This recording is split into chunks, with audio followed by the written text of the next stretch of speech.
Okay, so you know how this rhyme goes.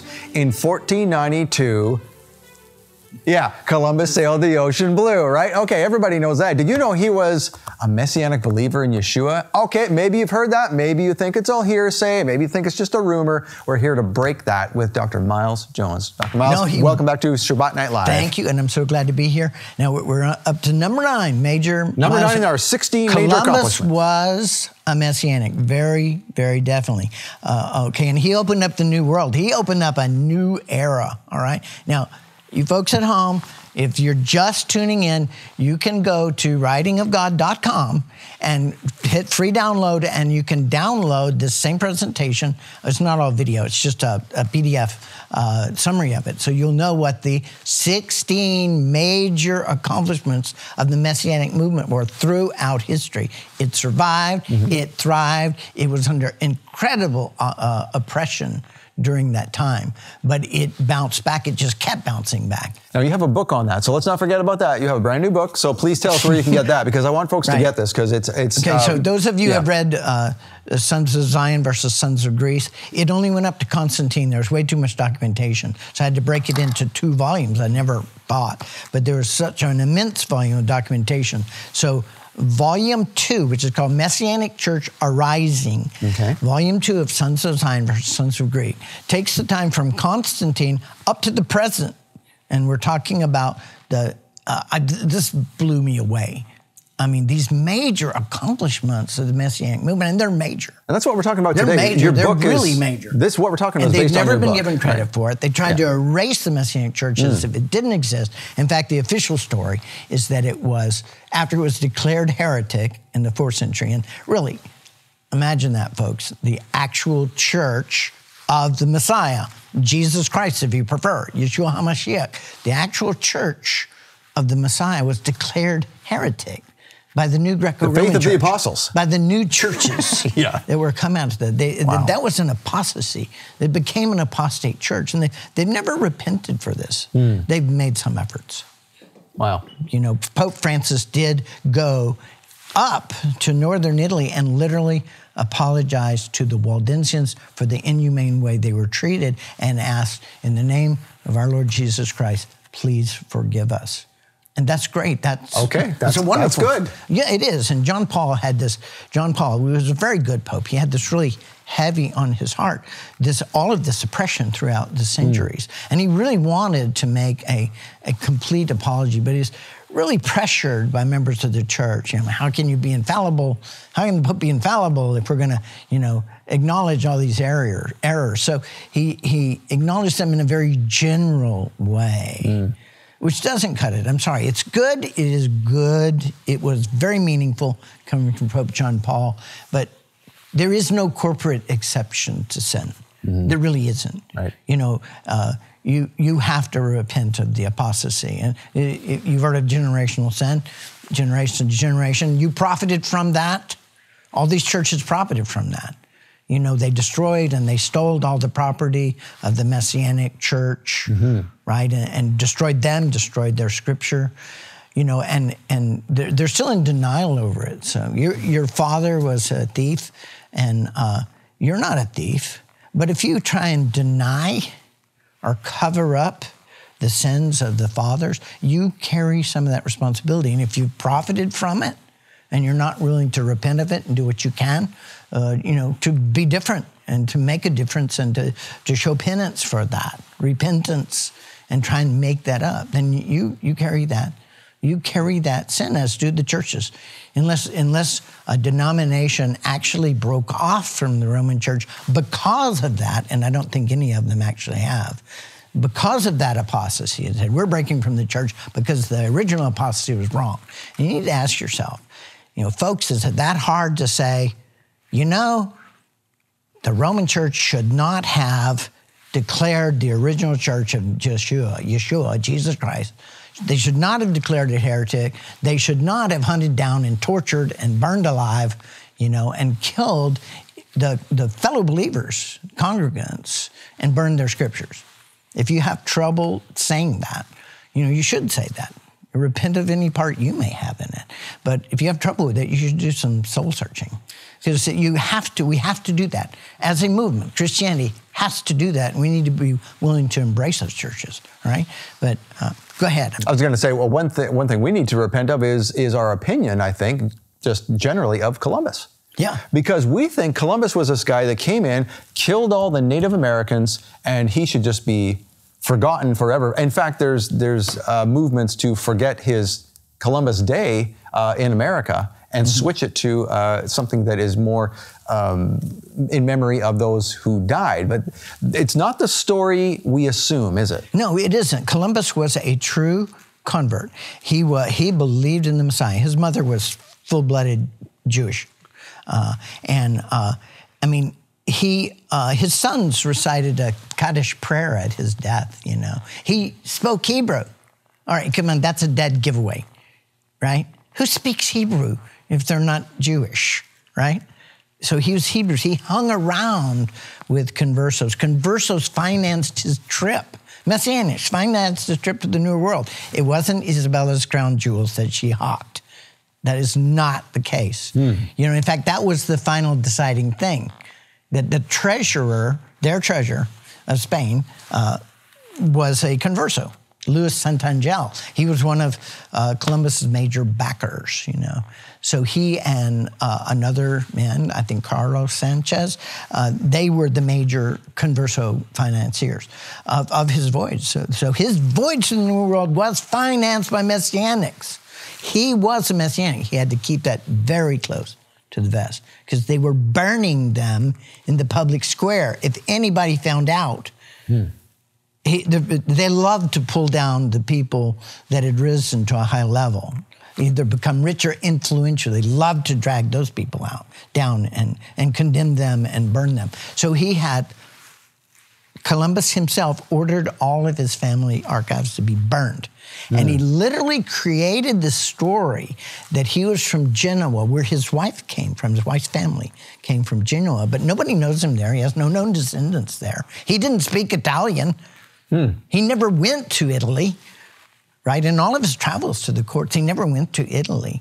He spoke Portuguese. He was actually born in Cuba, Portugal, in the Duchy of Baeza. His father was the Count of Baeza, who literally had an affair with a mistress who was she was Jewish noblewoman, all right? And so he's literally living and growing up in Count of Baeza's home, right? Why?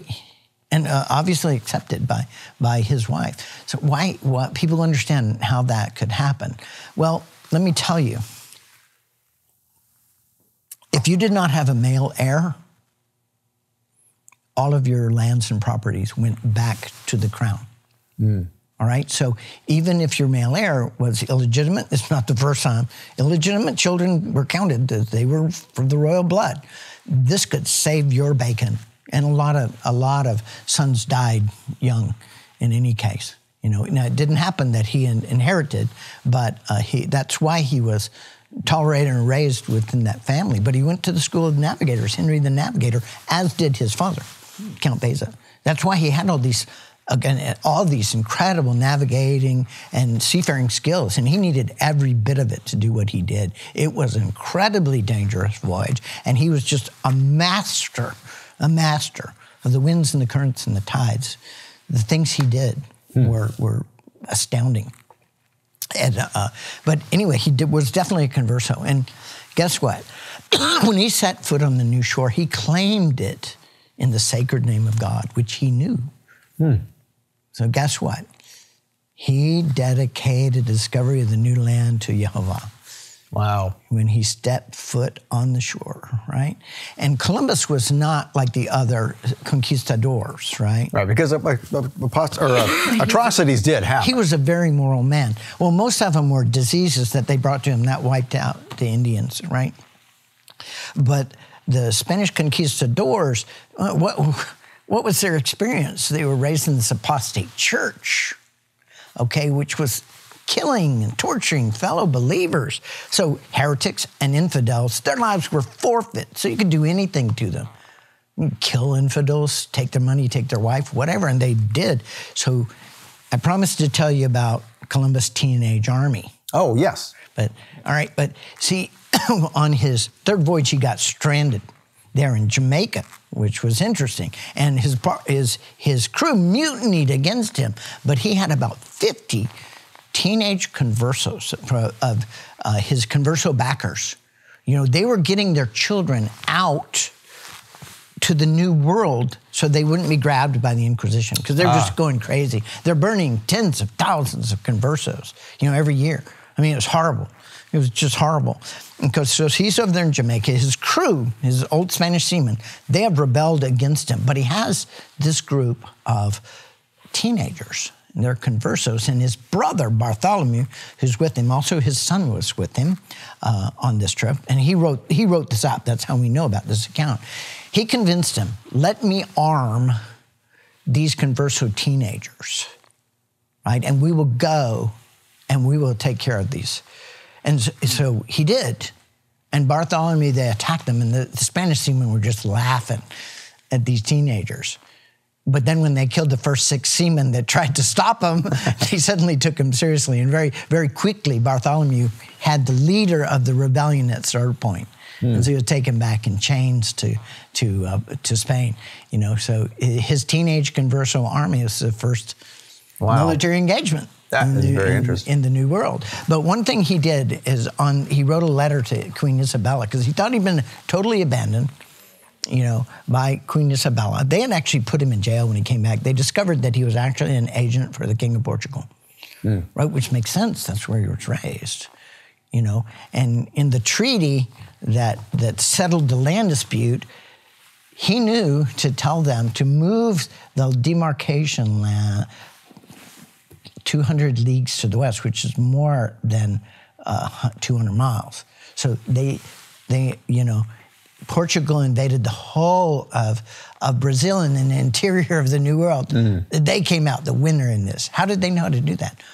Only Columbus knew of the very existence of it. So he wrote this he said, should I die in Jamaica and my proprietary rights, because his ships they couldn't sail, right? He was stuck there in Jamaica. And my proprietary rights withdrawn, ingratitude will bring down the wrath of heaven, so that the wealth that I have discovered shall be the means of stirring up all mankind to revenge, and the Spanish nation will suffer. But this is so prophetic. It was Jamaica that became the pirate capital of the world, right? And brought down the Spanish Empire. Stole their gold and silver and their treasure. It's coming from the New World. Literally stole it in huge, vast amounts, you know, and brought them down, broke their back, broke the Spanish Empire within 15 years of it becoming the pirate capital of the world. It was amazing. So, I mean, his words were so prophetic. Now, luckily, Queen Isabella did not get that letter. He had no way to send it to her. And once he was rescued, there was no point in getting her angry, all right? Well, number 10, right? Yeah. Okay.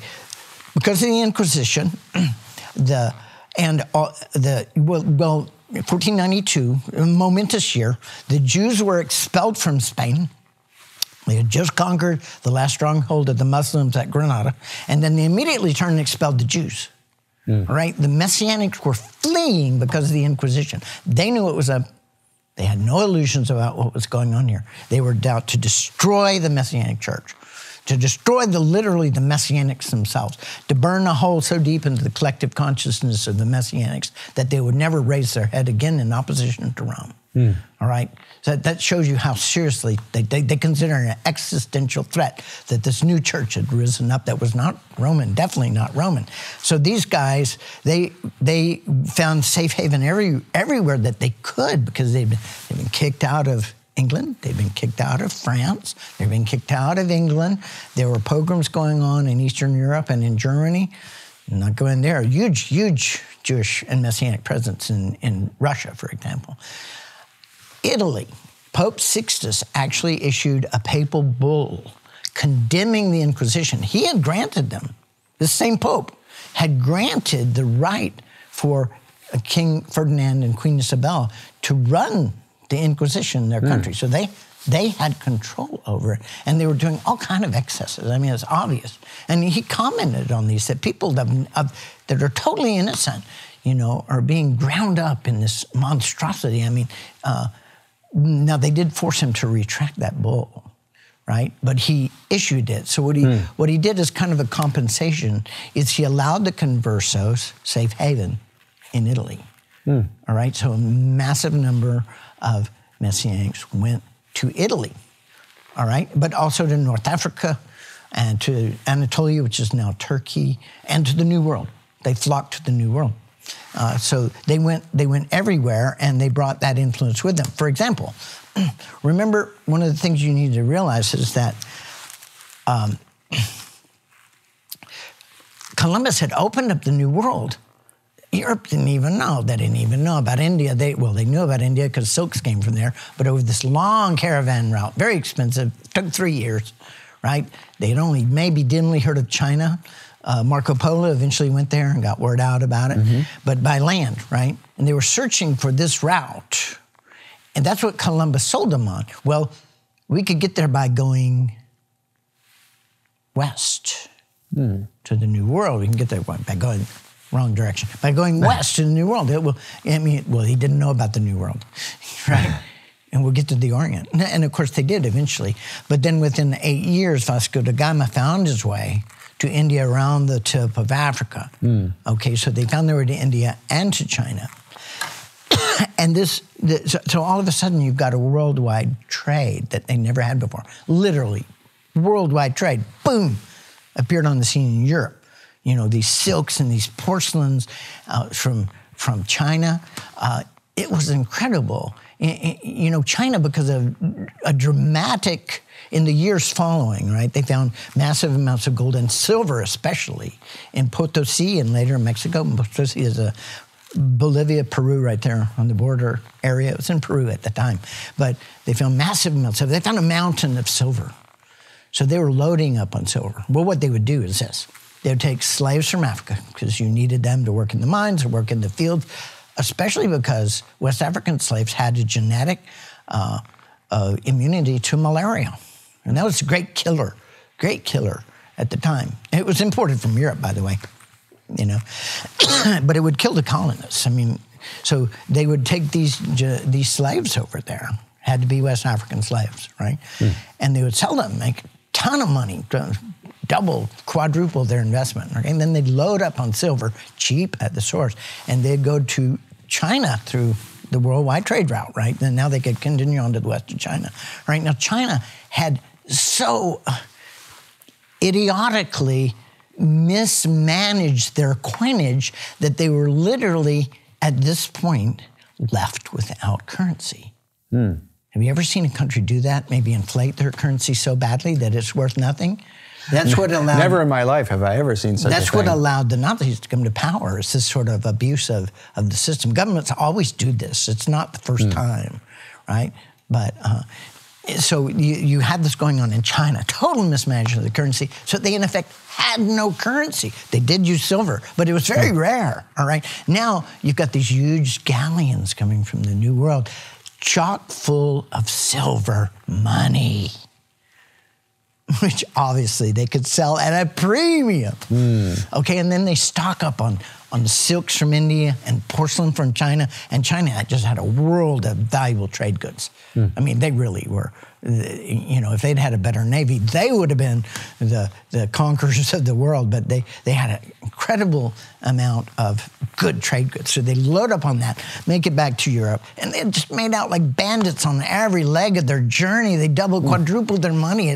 So you had so much money coming into Europe through Spain, right?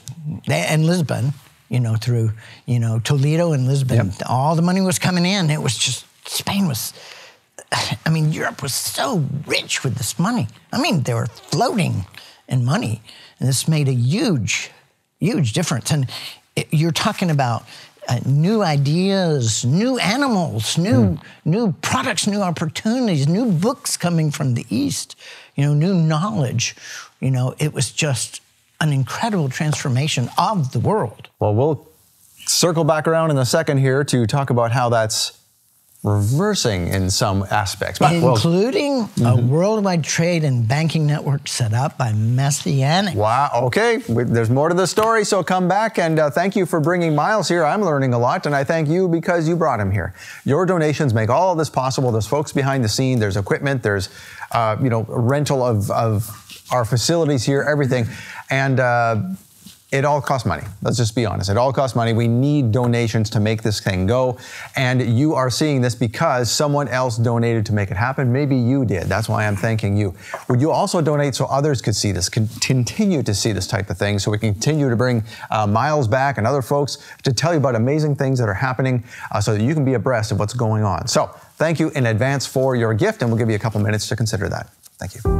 Thank you for your support of Shabbat Night Live. Speaking of support, remember it was Mesijanac folks who supported Columbus's journey. We learned that truth this episode. They financed it. They financed it.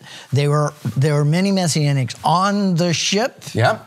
Right? In fact, on this third journey, we talked about the teenage converso army. Now, you don't have to take notes and remember all this. If you can go to writingofgod.com and just click on free download, and we'll give you a free download of this presentation summary so you know what the 16 major accomplishments were. That's great. Thank you for doing that. Actually, watch all the episodes. Yeah, we're going to get more detail here. And if you didn't catch them live, watch it. But we want to make sure this information is in your hand. And buy the book. Yeah, there's even more detail there. Messianic Church Arising, Volume 2 of Sons of Zion versus Sons of Greek. Okay. And if you don't have the first one, go ahead and get that too, because it gives you you got the whole picture. There you go. This is the 16 major accomplishments since the 4th century, since they were declared heretic and supposedly vanished in the 5th century. Well, they didn't vanish because they did not vanish, did they? They were big time in the banking industry. So, tell us about this. No, you know that this would have never happened if they had remained in Sepharad. They were content there. You know, they were really content with that. But the Inquisition drove them out. Really the loss of their Jewish and Messianic professionals turned Spain literally into a third world country later. But for a long time, they were buoyed up by all the gold and silver and gems that were coming out of the New World and the massive worldwide trade. Right, but this worldwide trade led to there were conversos everywhere. They had spread out to escape the Inquisition. They had spread all over the world. I mean, literally all over the world. There were Jews everywhere in the world, so they were Messianics. Followed. It was like the night, the day. In fact, Vasco da Gama, when he first reached India, guess who greeted him at Calcutta? A new Christian converso, right? His name was Moncade, and he was called Gaspar, the pilot, the Jewish pilot, and he came forward and hailed the ship, spoke to them in Spanish and said he was a convert to Christianity. He was a Jewish convert to Christianity, and he had been put in charge of the Sultan's navy, which was all primed to ambush the ship of Vasco da Gama. Okay, but they convinced him to call off. He was the admiral of their navy. They convinced him to call off the ambush, which he did, and he led them into the port where they had contact with the Sultan. Now, the Sultan wasn't interested in what they had to offer because they were offering trinkets for jewels. Right? They didn't expect this level of civilization. I think they were thinking they were going to be wheeling and dealing with primitives in the jungle, and these were not primitives. So they weren't interested in the things that they had to offer. But Moncade Gaspar the pilot, was no longer trusted, right? Because he had really betrayed them to these people. Not that they were a threat, but he was supposed to ambush them. All right, so he went back with Vasco da Gama and to Spain and became a real favorite with the king. And so when he had a new... and one of the things is that on the way back, came back around Africa and set in the Cape Verde Islands, right? And there was another fleet going out that was going to the New World to investigate the route to China via the New World that Columbus had discovered. And this was eventually Amerigo Vespucci took charge of this fleet, right? And he learned everything about this from Moncade, Gaspar the pilot. Here's a great story about this. They were going around the tip of Africa to India, right? Vasco da Gama was. And he had, they got blown off course all the way to Brazil. Whoa.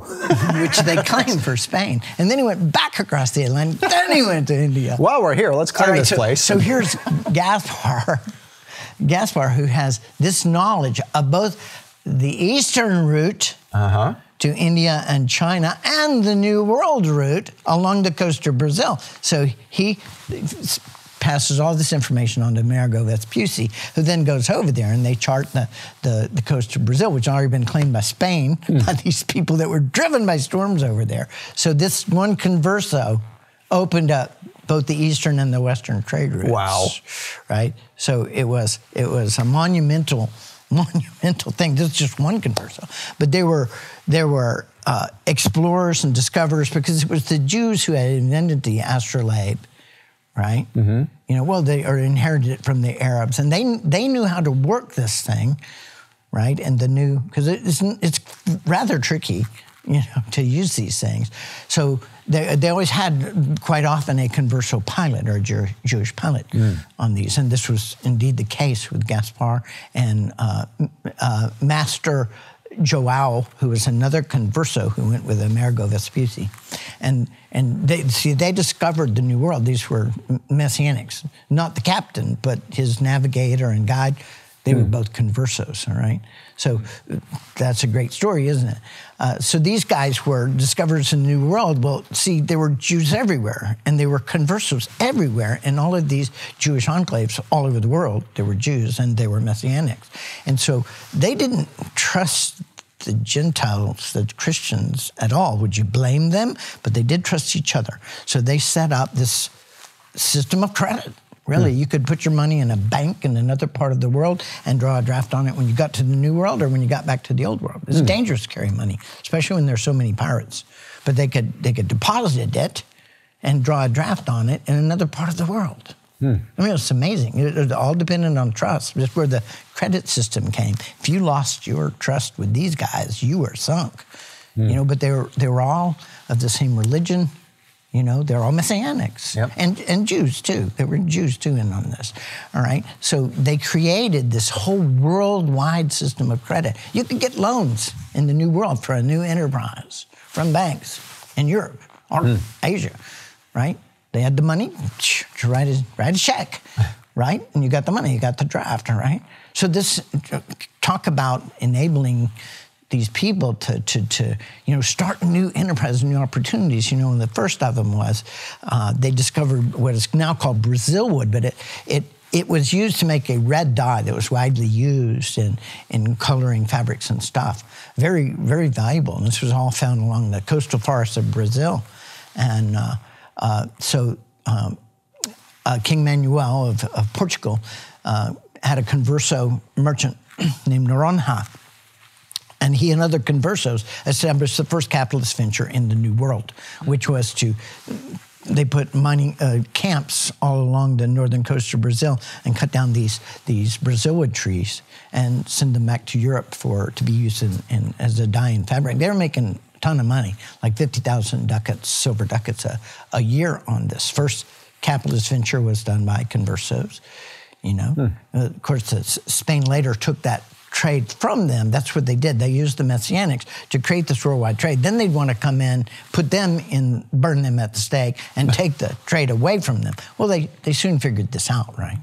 And that's when they started supporting these pirates. They would, they were ship owners. Not only were they mastered trade, they were ship owners all over the world.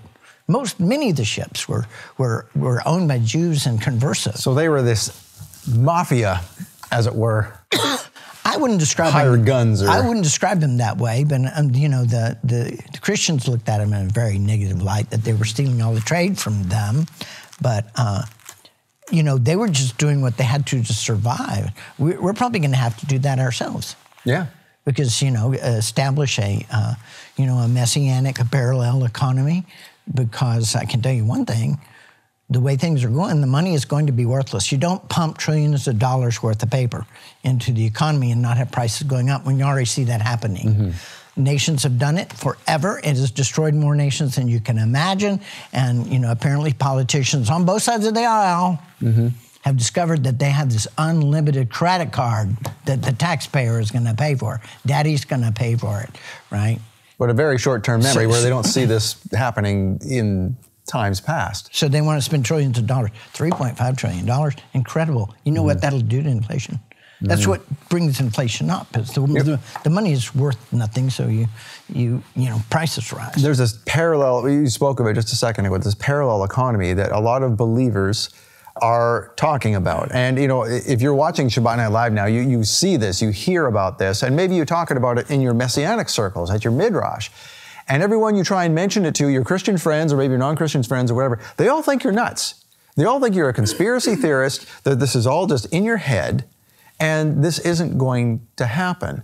But somehow, I don't know, what I've learned from you, Majls, is that this kind of thing has happened throughout history. It's not the first time. It's not the first time. And God has always used his remnant to warn them by his Spirit, saying, this is coming, do something. Create an alternate economy, We have to come together do something in about community it. and create new methods of exchange, which are basically based on trust. Yes. So, you trust members of your own Messianic community and obviously other Christians and stuff like this. But a lot of people are just not going to get this. They're not going to understand this. Yeah. Well, then they will be hungry.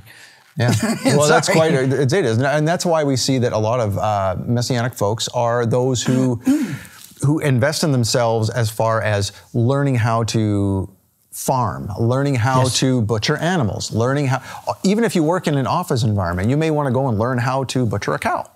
How to do this, how to do that, And we'll have to learn how to do this. You can contract with these people to provide you with food and meat, and you'll provide them with whatever you have to give. Barter system. It'll be a barter system, but it will be organized, possibly around some kind of cryptocurrency, because the money is no good. What does dollars have to do with anything? Use it to light your fire or something.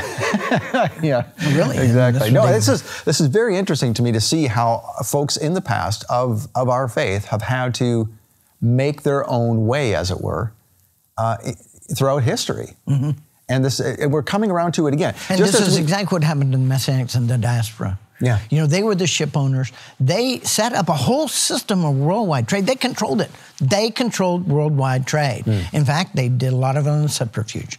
As much as 25% of the silver from Potosi and Mexico and other areas just never made it to Spain. They took it. They took it around the world, and they used it to barter in China. It was all their ships, right? And they had communication with each other. This mattered later on when they were hiring pirates to take back from the Spanish what they had taken from them, what the Spanish had taken from them. They knew all the ships. They had people in every port. They knew what ship was leaving where, what their destination was, what their cargo was, even what the captain might be hiding in his cabin. So they had all this vast system of intelligence and information. So, they were able to control even the piracy part of the trade. They became very good at that. What you mentioned is that they all knew each other and they communicated with each other. That's another thing we see happening even today. And they trusted each other. There was a system of trust. That's right. What the whole credit system that we developed is based on. It's based on trust. Well, that's just it too. With we talk about parallel economy, but there also needs to be parallel means of broadcast, for example. We can't broadcast the stuff we broadcast here or would like to in necessarily every place that we used to. So we have to go to these alternative social media sites. Everybody is I see it's so strange. I see it just as these diaspora were running from place to place for safety. We are having to run from place to place in social media in order just to get our message out, just to be able to converse without being persecuted, communicate with each other, with those we trust. It's the same thing happening again. You do know that Trump has announced he's going to do a Trump media group. Yes, it's coming out in February. Yes. And I imagine it'll have social media as well as news. Yeah. These things are going to happen. When you start censoring people's freedom of speech, people are not going to put up with it. They're not going to be programmed. Some will. Right. But basically, they want to be programmed. Some will because they're just not aware of what's going on, and so they think that's the only news out there. But a lot will not, and they will create an alternative system. We don't have it yet, but it will happen, and we have to do that in economic terms as well. Right now, it has to happen, and it will happen. It does. It has to happen, and regardless of who it comes from, we don't mean to be political here with Trump or anything, but we're saying that look at history someone who doesn't censor what you want to say. Exactly right. We need to look at history and learn from that. And if you are a believer in Yeshua and you see that you're being persecuted and you've seen this history, we need to wake up and realize that there are going to be alternative forms of everything coming our way, and we need to grab hold of them and gather together with those we trust. The wake up thing. Yeah. The reason Jehovah allows these things to continue is that the longer it goes on, the more people awaken. And we do. We need to awaken. We have been asleep. We have let, other elements take over our universities and every institution in our modern world. They've taken over the media, they've taken over the universities, they've taken over the social media, they've taken over all the charitable institutions, they've taken over sports, for goodness sake. There's not a single institution in this country that has not been taken over. So if we don't awaken and claim it back, the schools, of course, that's one very close to your heart. Yeah, well, and that also we're dealing with the Virginia governorship. That was a huge, huge issue. It just turned a deep blue state to a red state, at least temporarily, over that issue. So these things, we have to awaken because it's not going to change unless you change it, and that's not going to happen until you awaken. And I think I may be preaching to the choir with many people watching this show. Yeah, but it's going to happen, and people are going to realize this is all going very badly wrong. They're going to be searching for truth. Now, speaking of truth, the truth is that the Messianic also sparked the Renaissance. Yes. How about that? Before we go, we have 3 minutes left, but I thought that was a very interesting piece of history. No, it's important because we've already talked about the huge amount of money because of worldwide trade, new ideas, new animals, new products, new opportunities, new technology from the East, right? Coming in, all these things, this rich mix and all this money, they're floating in money. So they sponsor, and this was a primary reason for the Renaissance. They sponsor artists, and they sponsor writers, and they sponsor scientists. They're doing these great things, but nobody's paying you to do it back then, right? And so now they're being paid to do it. It sparks the Renaissance. All of these people are coming out of Spain and in the diaspora and coming to Italy, to Florence in particular.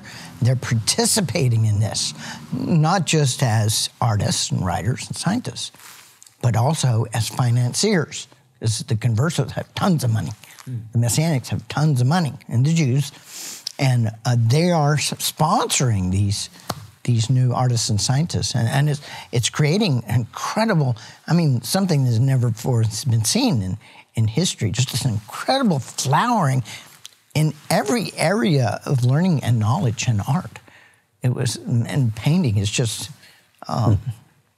phenomenal, I think is the word. And a lot of it had to do with the diaspora of the Messianics. They all came, Jews and conversos. Hard to tweak them apart, really. They lived in community often. So you have Jews and Messianics going to Italy, sparking the Renaissance, which started in Florence. And that changed the world as we know it. Wow, amazing.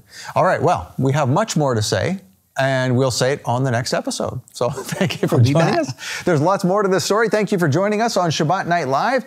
And thank you again for bringing us Majls. And we encourage you to go to writingofgod.com. That's where people can get your book, right? We can get the 16 of the major accomplishments that the Messianic Church has done over the ages from Constantine through today. That's a free download on the website. But we also encourage you to get Majls' books, because if you thought that was great, the download, and you think this episode series is great, you just wait till you read the book. So we want to encourage you to get that as well. You'll be helping Majls further his efforts as well. So we thank you for that in advance. And we thank you for watching, and we'll catch you next week on Shabbat Night Live. Until then, Shavua Tov.